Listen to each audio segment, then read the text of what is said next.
When I moved into my first house, I thought I had gotten lucky with the neighborhood. It was quiet, small houses, big trees, the kind of street where people waved when you drove by. My closest neighbor was an older man named Carl. He lived alone next door. The first time I met him, he was just standing in his driveway, watching me unload boxes from my car. No wave, no smile, just staring. At first, I figured he was shy, but after a few weeks, things started to feel off. Whenever I came home, sometimes I'd catch a glimpse of him standing in his windows, looking toward my house. If I was outside watering my lawn, I'd feel eyes on me. Then one night, around 10 p.m., I was sitting in my living room watching TV when I heard a loud from the front of the house. My heart immediately started racing. I grabbed my phone and slowly walked toward the sound. The front door was broken. The lock had been smashed clean off, and standing in my doorway was Carl. He wasn't sneaking or tiptoeing. He just stepped inside like he belonged there. His face was expressionless, his eyes cold. I froze. I couldn't move. He started walking through my living room, slowly, deliberately. My mind screamed at me to run, but my legs felt like lead. Then he turned and saw me. For a moment, he just smiled, a small, twisted smile, and lunged forward. I ran upstairs as fast as I could, slammed my bedroom door, and locked it. I called 911, shaking so hard I could barely speak. From inside my room, I could hear him walking through my house. Furniture scraping the floor, doors opening, whispered muttering that made no sense. Minutes felt like hours. Then I heard sirens. He froze. The police arrived and found him standing in my living room. When they asked him why he did it, he just said, I wanted to see what it was like. I packed my things that night and moved out a week later. Because no matter how safe a neighborhood looks, it only takes one person breaking in to ruin everything.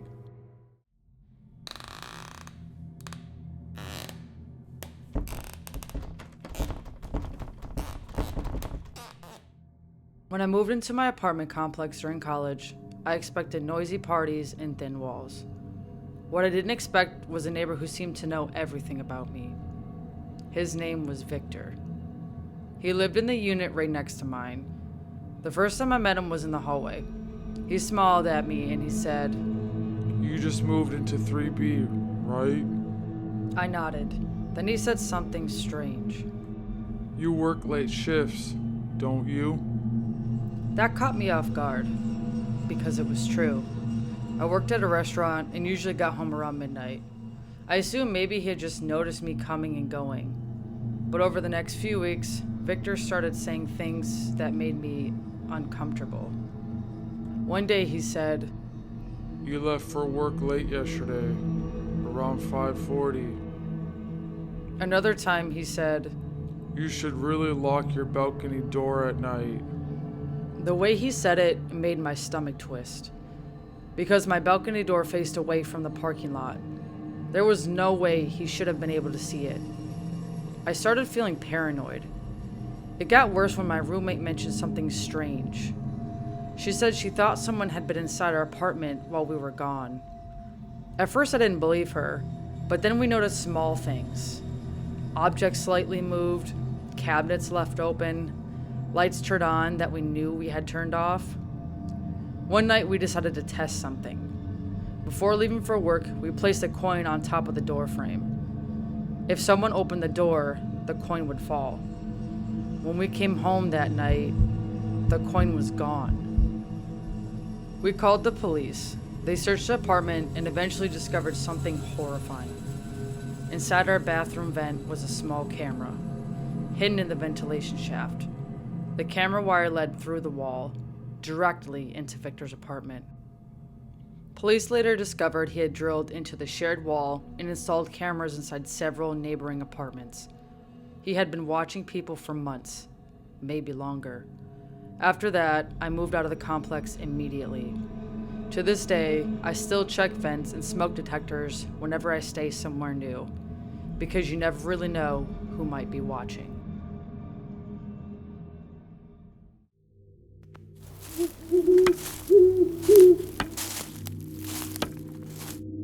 When I moved into my first house after college, I thought I had finally found peace. It was a small 2-story place with a backyard that backed up to a wooded area. I loved it. Quiet, private, too quiet maybe. At first, everything seemed normal.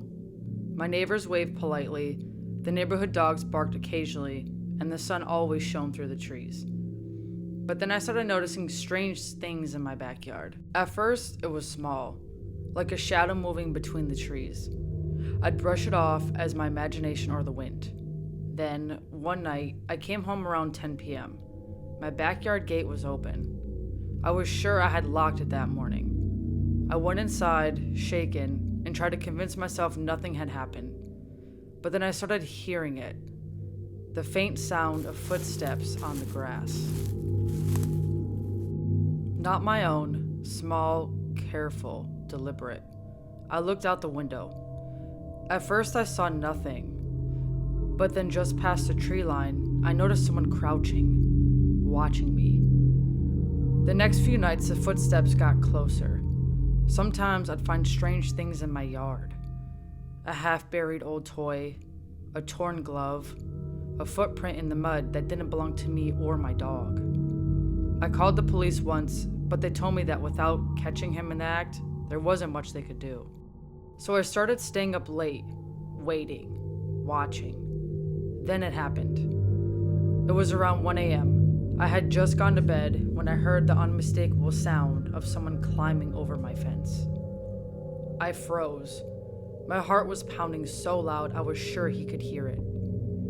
I grabbed my phone and dialed 911. From the bedroom window, I saw him in the backyard.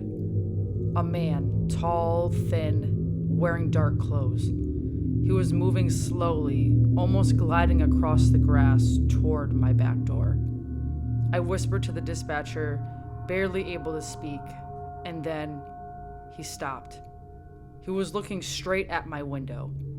I don't know how long we stared at each other, but it felt like forever.